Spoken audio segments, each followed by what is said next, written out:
Maurice and Jessica, we can tell you the new policy is only a partial reversal from the Obama administration, but quite a change in tone. The president used Cold War rhetoric targeting the Castro regime and vowing to make sure U.S. money does not wind up in the hands of the Havana government.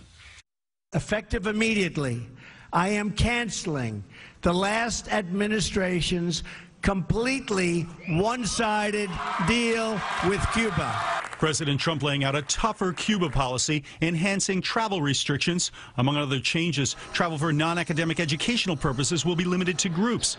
The individual travel permitted by the Obama administration will be prohibited, but Cuban Americans will be able to continue to visit their families in Cuba and send them remittances. We will enforce the ban on tourism. We will enforce the embargo.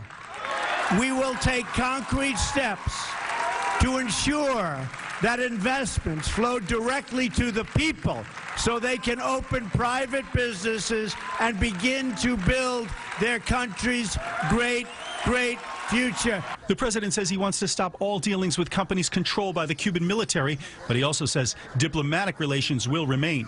Our embassy remains open in the hope that our countries can forge a much stronger and better path. The president also demanded Cuba turn over fugitives from U.S. justice, including Joanne Chesimard, who in 1979 escaped from a New Jersey prison after being convicted of killing state trooper Werner Foster. The harboring of criminals and fugitives will end. Before announcing his Cuba policy, the president was fuming on Twitter and confirming he is under investigation by the special counsel probing Russia, Robert Mueller. Mr. Trump tweeting, "After 7 months of investigations and committee hearings about my collusion with the Russians, nobody has been able to show any proof. Sad."